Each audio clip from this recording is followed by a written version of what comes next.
팀 킷이라는 선교사가 쓴 21세기 선교 최전방에서 온 특파원 뉴스라는 책이 있습니다. 책 제목이 좀 길죠.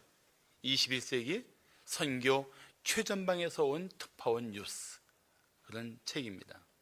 그 책을 읽으면 이 세상에서 그리스도인답게 살기 위해서 얼마나 많은 고난과 역경을 감당해야 하는지를 다시 한번 생각하게 됩니다.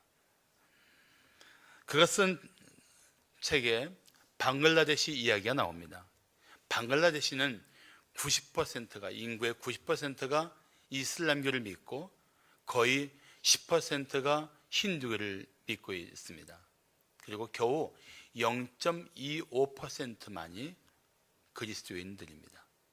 그런데 그 몇 안 되는 그리스도인들의 믿음이 아주 탁월합니다. 키시가 방글라데시의 다카라는 도시에 갔을 때 무슬림은 이제 이슬람교를 믿는 사람들을 무슬림이라고 말합니다. 무슬림이었다가 예수 그리스도를 믿은 성도들로 이루어진 가정교회에서 함께 예배했습니다. 그리고 그 자리에서 새 성도의 이야기를 들었습니다. 그렇게 이슬람교가 90% 넘는 땅에서 예수를 믿는다는 것은 한마디로 목숨을 건 결단입니다. 실제로 개종이 있다는 이유로 가족이 예수 믿는 사람을 죽이는 일들이 왕왕 있습니다. 하산이라는 그리스도인도 가족에게 살해당할까 봐 가족을 떠나서 다카로 피신을 온 사람입니다. 그리고 거기에 또 다른 두 성도도 가족들이 예수를 믿는다는 이유로 모욕을 주고 심하게 구타한 후에 집에서 나중에는 마을에서까지 내쫓아낸 사람들이었습니다. 그들의 이야기를 들으면서 팀 키시는 그 가정 예배 자리에서 이런 기도를 합니다. 예수님, 이 세 형제가 불 가운데 들어가 있습니다. 주님이 네 번째 사람으로서 그들과 함께 계심을 알게 해 주시옵소서. 그들의 방패이자 친구가 되어 주시옵소서. 이 불을 일으킨 사람들이 두려워하고 주님만이 참으로 하나님이시라고 고백하게 해 주시옵소서.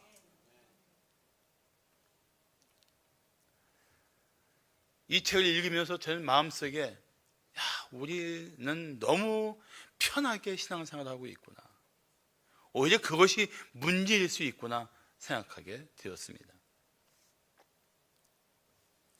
예수 믿는 환경이 너무 좋죠. 언제든지 제가 원하면 예배할 수 있고 소리내 찬양할 수 있고 기독교에 관계된 모든 것들을 누릴 수 있는 여건이 참 풍성하죠. 그렇기 때문에 갈수록 우리가 고난보다는 편안을 추구하고 역경을 피해 적당히 타협하려고 합니다. 그리고 그리스도인답게 살기보다는 세상에서 만족을 누리고 싶어 합니다. 때로는 아무 고난도 받지 않고 편안히 살고 싶은 유혹에 우리는 아주 쉽게 빠져듭니다.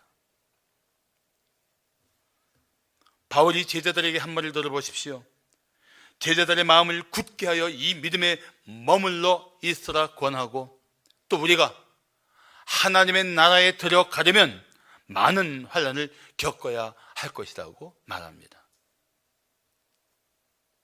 많은 환난을 겪더라도 하나님 나라를 향한 초점을 놓치지 않고 그 나라를 향한 전진을 멈추지 말라는 간곡한 권면이었던 것입니다. 그렇습니다. 성도는 환난을 두려워하지 않고 하나님 나라를 위해 전진해야 마땅합니다. 특히 우리가 우리를 적대시하는 세상에서 하나님 뜻을 따라 살고자 할 때에는 대적들의 끈질긴 회방과 거친 공격을 받을 것입니다. 중요한 것은 그럼에도 불구하고 우리가 이겨낼 수 있다는 엄연한 사실입니다. 자, 세상에서 대적을 이기려면 어떤 자세를 가져야 할까요? 첫째, 대적보다 하나님의 소명을 생각해야 합니다. 우리를 향해서 으르렁거리며 할 수만 있으면 우리를 무너뜨리는 대적들에게 초점 맞추지 말고 여전히 하나님의 부르심이 무엇인지, 나를 향한 하나님의 기대가 무엇인지에 초점을 맞춰야 된다는 것입니다. 우리뿐만이 아니라 이 세상에서 살아가는 모든 사람들은 너나 없이 여러 이유로 대적들을 만나게 되어 있고 삶을 힘들게 하는 사람들을 만나게 되어 있습니다. 우리만 특별하게 받는 것은 아니라는 뜻입니다. 그럼에도 불구하고 하나님의 소명을 붙들고 살아가는 성도들은 대적의 집요한 공격을 받게 됩니다. 그리고 다양한 방법으로 괴롭게 하는 일들을 겪게 됩니다. 목사도 그런 공격을 항상 받고 있다고 생각하시면 됩니다. 그래서 누군가 다가와서 목사님, 제가 목사님을 위해서 기도하고 있습니다, 그렇게 말해주시면 얼마나 감사한지 모릅니다. 산발락과 그 일당은 이제 힘으로 위협하면서 공격을 하려다가 여의치 않으니까 이제 느헤미야를 함정에 빠뜨리려고 합니다. 그래서 그에게 만나자고 제안합니다. 이미 성벽은 다 쌓았고 문짝만 달면 되는 상황인데도 그들은 포기하지 않고 끝까지 물고 넘어집니다. 그게 그리스도인들을 대적하는 대적들의 집요한 자세인 것입니다. 끝까지 방심하면 안 돼요. 안타까운 것은 하나님의 사람을 대적하는 것이 곧 하나님을 대적하는 것인데 그들이 알지 못한다는 것입니다. 그러나 우리는 분명히 알 수 있어야 돼요. 내가 하나님의 뜻을 따라 살고 있는데, 내가 하나님 부르심을 따라 살고 있는데 나를 대적하는 사람들보다는 그런 나를 붙들고 계시고 지키시는 하나님이 계시다는 사실을 우리는 분명히 알아야 합니다. 느헤미야는 그들이 오노 평지에서 만나자는 제안이 자신이 해치려는 의도인 것을 알았습니다. 그래서 오노 평지가 이런 뜻이에요. 오라, 노, 안 간다. 그래서 오노예요. 농담입니다. 그게 진실로 이해하시면 안 돼요. 느헤미야는 단호하게 거절했습니다. 내가 곧 그들에게 사자들을 보내어 이러기를 내가 이제 큰 역사를 하니 내려가지 못하겠노라. 어찌하여 역사를 중지하게 하고 너희에게로 내려가겠느냐. 성도 여러분, 우리가 하나님의 일을 하고 하나님의 부르심을 따라 살고자 할 때 우리가 흔드는 일들이 있지만 거기에 조종당하면 안 됩니다. 그것으로 우리는 하나님의 부르심이 무엇인지, 오늘 나에게 맡겨주신 하나님의 일이 무엇인지를 잊지 않고 주목하고 집중해서 그 일에 힘써야 할 것입니다.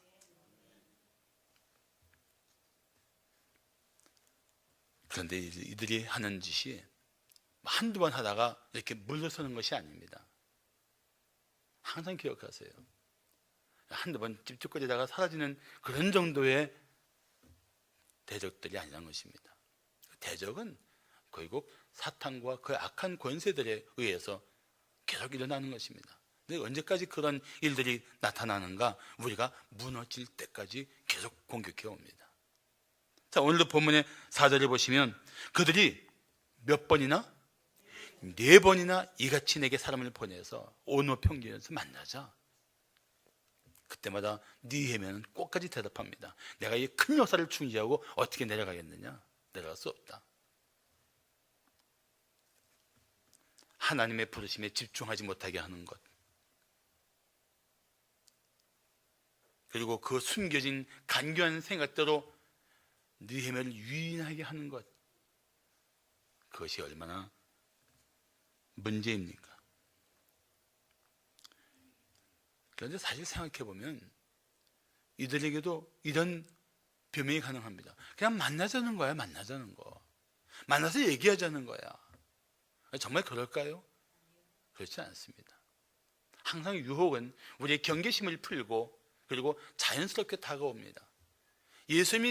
예수님께서 광야에서 40일 금식한 후에 받으신 유혹도 똑같지 않습니까? 사탄은 다가와 말합니다. 네가 하나님의 아들이면 이 돌을 명령해서 떡으로 바꿔서 먹어. 40일 동안 굶주렸으니까 일단 먹고 봐야 되잖아. 얼마나 경계심 없이 받아들일 수 있는 평범하고 일상적인 제안입니까? 근데 거기에는 숨은 의도가 있단 말이죠.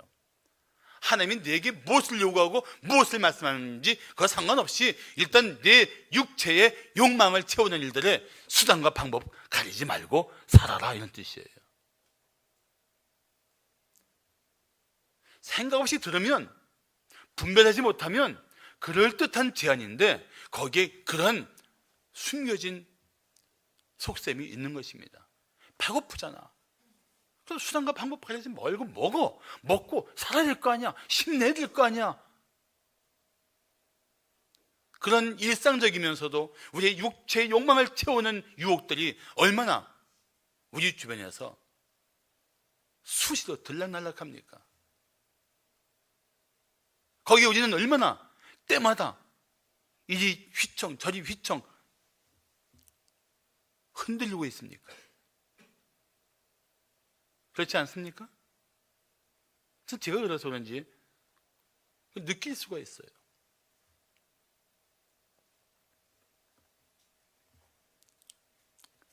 평범해 보이는 유혹들, 일상적으로 이성적으로 생각할 때 그건 그렇게 하는 것이 좋겠다, 이런 작은 유혹들을 경계하십시오. 그러면서 성도들은 갈수록 타협하게 되고 위장된 평화를 누리려고 합니다. 더 이상 골치 아프게 싸우고 싶지 않은 것입니다. 사랑하는 성도 여러분, 그리스도인들은 사탄과 끝까지 싸워야 합니다. 아무리 지루하게 덤벼들어도 포기하지 말아야 합니다. 하나님의 뜻대로 살아야 되겠다는 그 올곧은 마음을 무너뜨리지 말아야 합니다. 결국 산발라시 5번째 어떤 짓을 한 줄 압니까? 봉하지 않은 편지를 종을 통해서 보내왔습니다.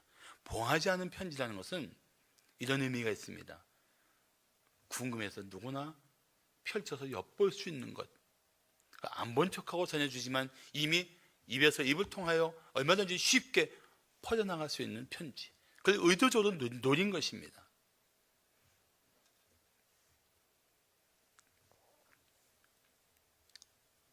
그리고 거기에는 정말 말도 안 되는 거짓된 이야기가 적혀 있었습니다. 느헤미야가 아닥사스다 왕에게 모반하려고 건축을 성벽을 쌓고 있고, 또 선지자들을 동원해서 유다의 왕이 되게 한다는 그런 이야기들이 적혀 있는 것입니다. 그 편지만 받으면 느헤미야의 마음이 다급해지겠죠. 이러다가 아닥사스다 왕한테 이 사실이 이 헛소문이지만 이 잘못된 얘기가 들어가면 문제 생기겠구나, 다급한 마음을 갖게 하고, 그래서 자기들이 꾸며놓은 그 함정으로 끌어들이려는 이 교활하고 간악한 계략이 숨어 있는 것입니다. 그런데 이때 느헤미야가 어떻게 반응합니까? 자, 8절 보시면, 내가 사람을 보내어 그에게 이르기를 내가 말한 바 이런 일은 없는 일이요 네 마음에서 지어낸 것이니라, 당당하게 맞섭니다.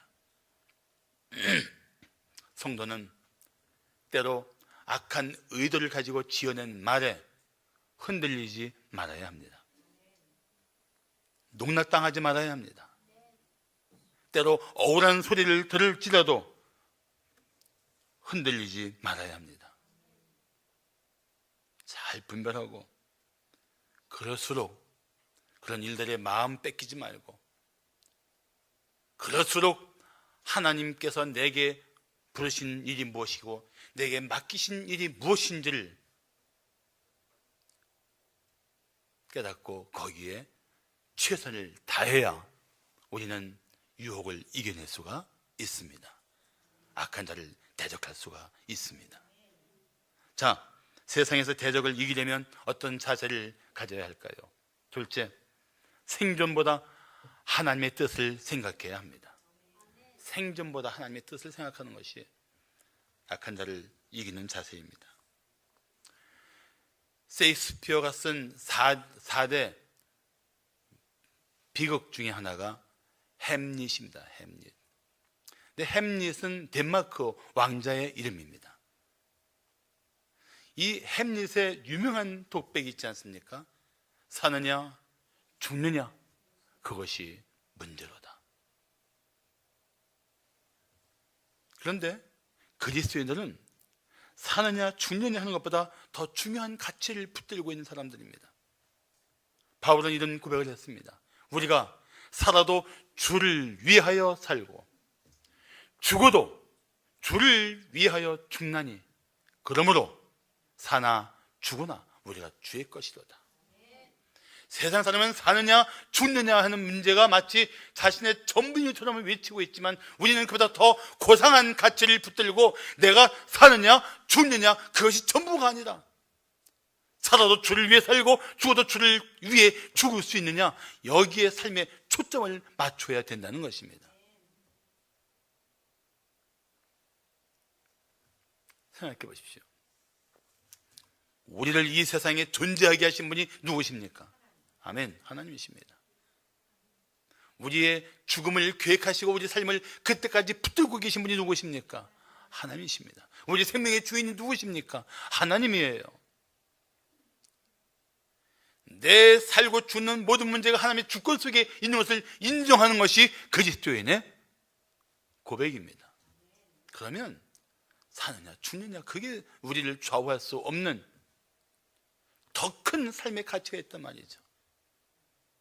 주를 위해 살고 주를 위해 죽는 것. 그래서 마침내 내 살고 죽는 문제까지도 하나님의 이름이 높임받고 주의 영광이 되는 것, 거기에 우리의 믿음의 초점을 맞춰야 합니다. 그래서 우리는 삶 속에서 하나님의 뜻을 이루고 그리고 하나님께 영광을 돌려드려야 됩니다. 이 삶의 모델이 누구보다도 예수님이십니다. 예수님은 요한복음 17장 4절에서 이렇게 말씀하십니다. 아버지께서 내게 하라고 주신 일을 내가 이루어 아버지를 이 세상에서 영화롭게 하였사오니. 이게 우리 고백이 되면 얼마나 좋을까요? 우리 남은 삶이 얼마 안 됐을 때 하나님 아버지, 제게 하라고 주신 일을 이제 제가 이루어서 하나님을 이 땅에서 영화롭게 하였사오니 이제 제 영혼을 받아 주시옵소서. 이렇게 말할 수 있는 죽음은 얼마나 아름다운 것일까요? 좀 이상한 얘기지만 서로 옆에 분들에게 우리 그렇게 죽읍시다 하고 인사 한번 해도 될까요?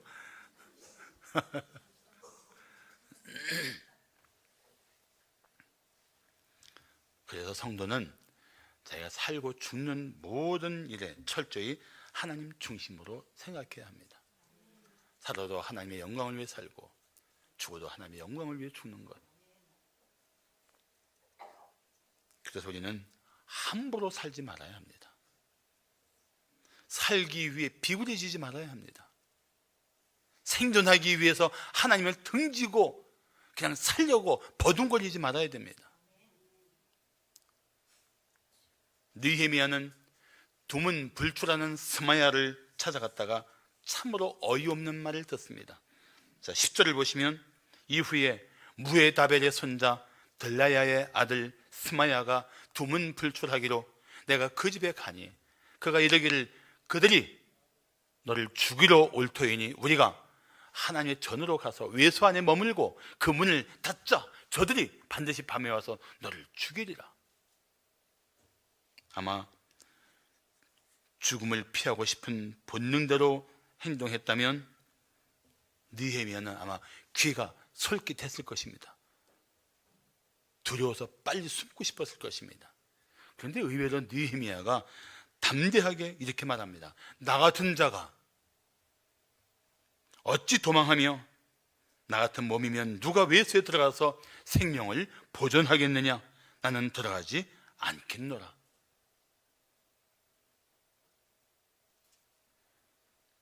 하나님의 저는 아무나 들어갈 수가 없습니다. 들어가면 죽습니다. 이 고백은 이런 뜻이에요. 내가 하나님 법을 어기고 내가 살고자 애쓰다가 하나님 전에 불법으로 들어가서 죽느니 차라리 하나님의 뜻을 따르고 하나님의 법을 지키다가 내 대적에게 죽겠노라.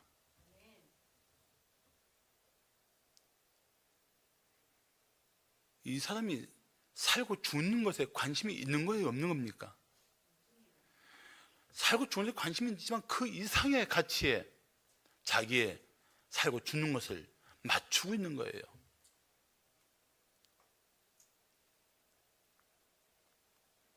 다시 말하면 하나님의 법을 어겨가면서 단지 생존을 위해서 비굴한 모습을 보이지 않겠다는 것입니다.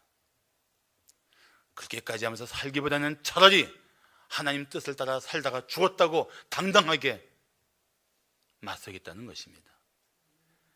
우리 그리스도인들이라면, 영원한 생명을 가지고 있고 부활의 소망을 가진 그리스도인들이라면 그 정도의 믿음의 뚝심을 보여야 마땅하지 않습니까?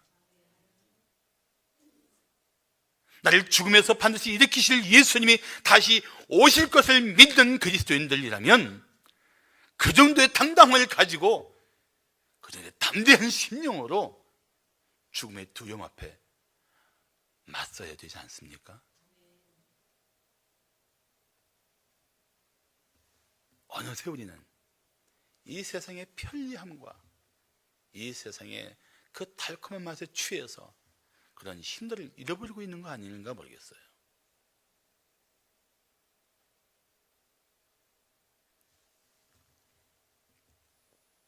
물론 사람의 생명은 말할 수 없이 소중하고 귀한 것입니다. 그러나 그리스도인들은 이 땅의 생명보다 더 가치 있는 일, 생명을 바칠 만한 그런 고귀한 삶을 붙들고 있는 사람들입니다.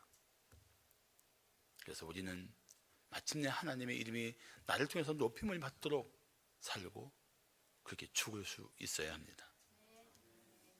바울은 이런 고백합니다. 지금도 전과 같이 온전히 담대하여 살든지 죽든지 내 몸에서 그리스도가 존귀하게 되게 하려 하심이라.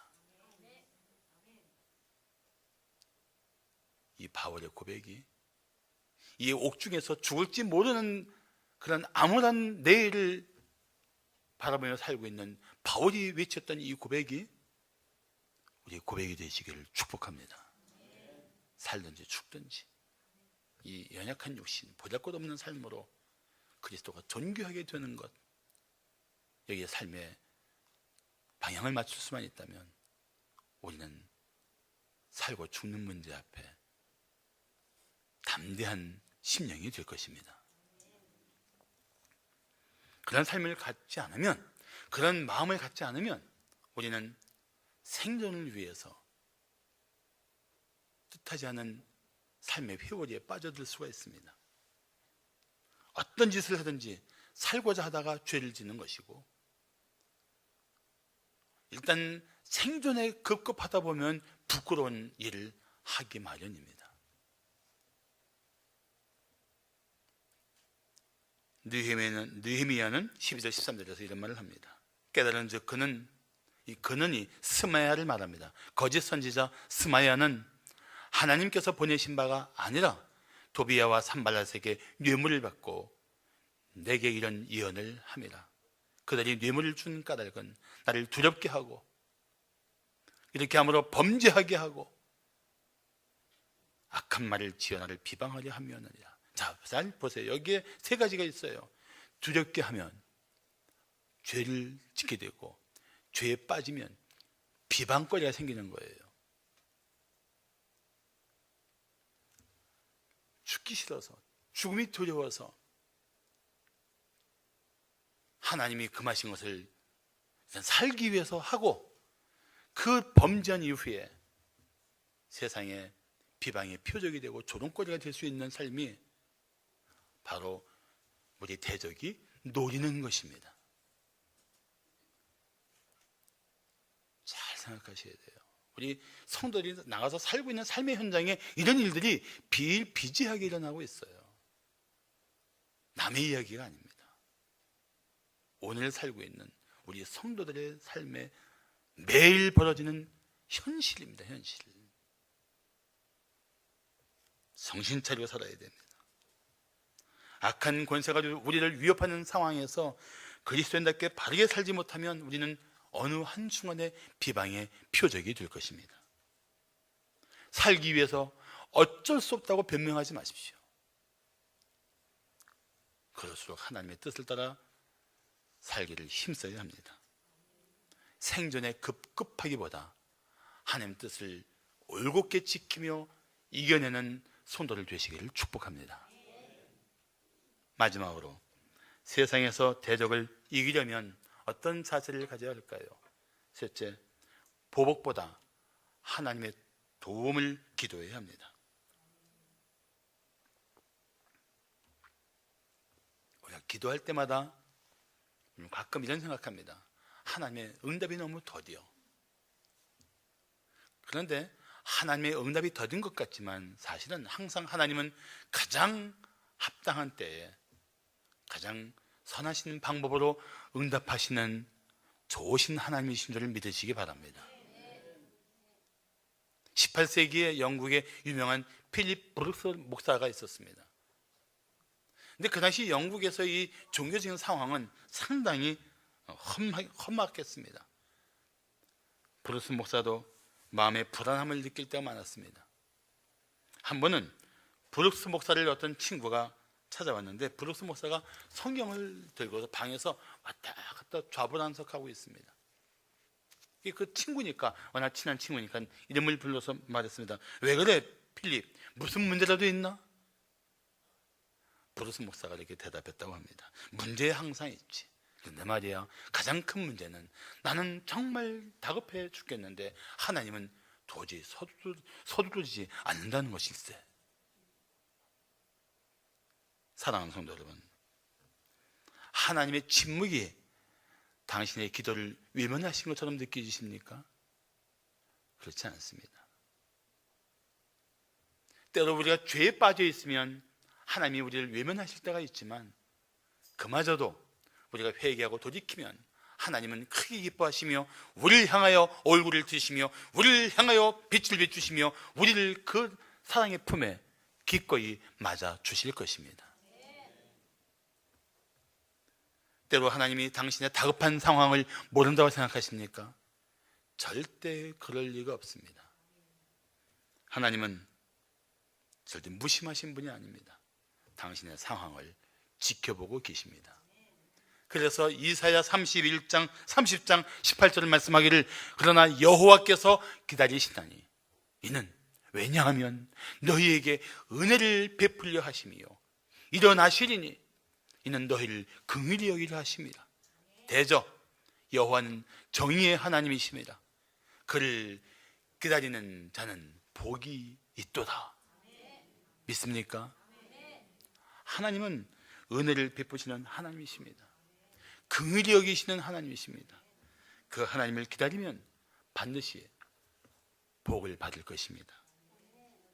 느헤미야는 악한 자들의 비열한 공격과 간교한 이야기를 들을 때마다 하나님께 간구했습니다. 때로 악한 자들의 말도 안 되는 비난과 위험을 받을 때에도 그는 하나님께 기도했습니다. 맞서 싸울 수 있는 힘이 있는 그 순간조차도 그는 하나님께 기도하며 하나님을 의지했습니다. 오늘 14절은 기도문입니다. 잘 보세요. 내 하나님이여, 도비야와 산발락과 여선진 노아디아와 그 남은 선지자들 곧 나를 두렵게 하고자 하는 자들의 소행을 기억하옵소서. 하나님이 다 보시고 계신 것을 믿고 기도하는 것입니다. 참 희한하게도 악한 자들은 자신의 언행을, 악한 모든 소행을 하나님이 알고 계시고 보시고 계시다는 것을 결코 생각하지 못합니다. 그러니까 자기 악한 생각대로, 자기 악한 소견대로 말하고 행동하는 것입니다. 그러나 그리스도인들은 우리의 마음에 숨은 생각까지도 다 아시는 하나님, 내 모든 소행을 다 지켜보시는 하나님을 알고 있습니다. 그래서 우리는 두려운 마음으로 우리의 마음의 생각까지도 걸러내기를 힘쓰고 내 모든 소행이 하나님 앞에 죄스러운 것이 아닌가 살펴보게 되는 것입니다. 느헤미야는 이런 상황에서도 자기가 돌파구를 찾기 위해서 좌충우돌하지 않고 하나님께 기도하며 하나님의 도우심을 구했습니다. 구절을 보십시오. 그것도 참 재밌는 부분이 나오는데, 이는 그들이, 산발락과 그 일행들이 다 우리를 두렵게 하고자 하여 말하기를 그들의 손이 피곤하여 역사를 중지하고 이루지 못하리라 함이라. 자, 두렵게 해서 손에 힘을 빠지게 해서 하나님의 일을 이루지 못하게 하는 것, 그게 대적들이 꾀하는 것이죠. 그런데 그때 매우 짧은 기도지만은 느헤미야는 이렇게 기도합니다. 이제 내 손을 힘입게 하옵소서. 이제 내 손을 힘입게 하옵소서. 얼마나 짧은 기도예요. 그래서 오스왈드 샌더스 목사는 이런 기도를 화살 기도라고 말했습니다. 화살 기도. 화살 기도는 이게 무슨 뜻이냐? 절박한 상황이나 특별한 순간에 마치 화살이 날아가는 것처럼 짧은 순간에 짧게 드리는 기도를 화살 기도라고 말합니다. 느헤미야는 그렇게 짧은 기도를 절박한 순간에 잘하는 대표적인 믿음의 사람입니다.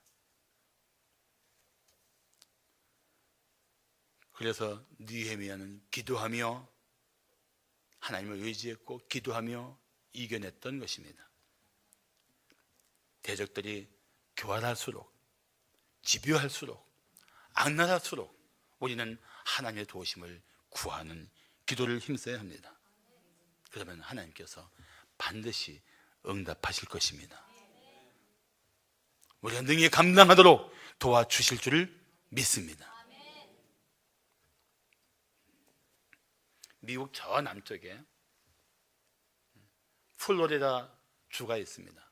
거기에 브로워드 카운티 내에 파크 레이커스라는 초등학교가 있습니다. 그 학교에 다니는 지오바니 루베오는 자유독서 시간에 성경을 읽으려고 펼쳤다가 선생님의 제지를 받았습니다. 읽지 마라. 성경은 학교에서 읽지 마라. 그렇지만 루베오는 선생님 앞에서 성경을 읽고 싶다고 말했습니다. 이를 알게 된 루베오의 아버지는 수정헌법 1조의 신앙 자유 문제로 인식하고 학교에다가 아들이 선택한 성경을 자유 독서 시간에 읽게 해달라고 요청했습니다. 학교는 이렇게 응답했습니다. 수업 전이나 수업 후 또는 점심시간에는 성경을 읽어도 된다. 그렇지만 이 문제가 마침내 여론을 타고 크게 비화되자 학교 측은 입장을 바꿔서 이렇게 발표했습니다. 우리는 학생들이 종교적 소지품을 갖고 등교할 권리를 존중한다. 그리고 자유독서 시간에도 성경을 읽을 수 있다. 생각해 보십시오. 미국이라는 나라가 어떤 나라입니까? 청교도 정신이 뿌리가 된 나라입니다. 하나님을 자유롭게 마음껏 경배하고 싶은 청교도들에 의해서 세워진 나라입니다. 그래서 그런 말이 있지 않습니까? 미국은 God, 하나님을 찾는 것이 뿌리가 되어서 오늘날 그렇게 강대국이 됐고, 저 남아메리카는 골드, 하나님에다 L자는 더 붙은 거예요. 골드를 찾아 몰려든 사람 때문에 오늘날 저는 방황하는 형편이 되었다. 그런 말 들어보셨어요? 지금 들었잖아요.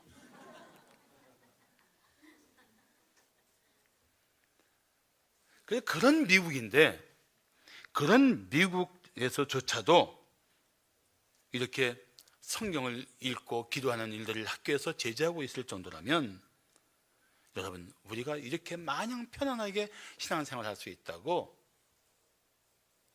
장담할 일이 아닙니다.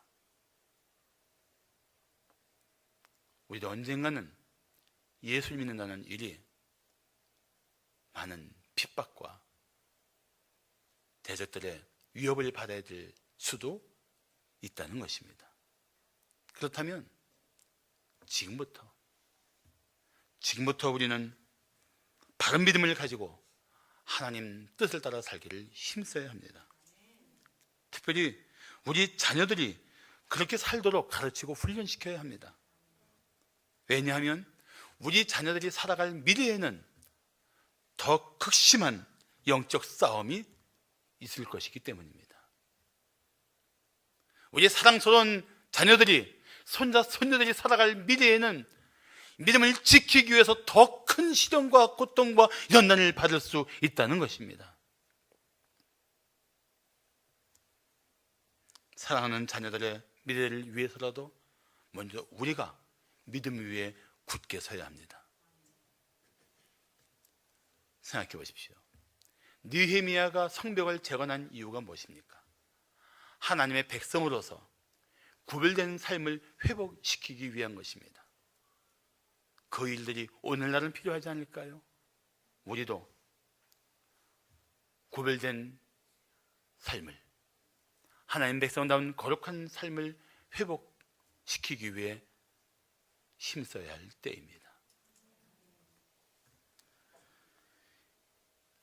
우리를 미혹하는 악한 권세들과도 싸워야 합니다. 우리 삶을 무너뜨리려는 악한 권세 앞에 맥없이 무너지지 않기 위해서 깨어 기도해야 할 때입니다. 하나님의 말씀대로 살지 못하도록 위협하는 악한 권세를 두려워하지 말고 오히려 더 하나님의 뜻을 붙들고 살기를 힘써야 할 때입니다. 지금이 그런 때입니다. 그러면 하나님께서 때마다 우리가 승리하도록 도와주실 것입니다. 힘을 주실 것입니다. 지혜를 주실 것입니다.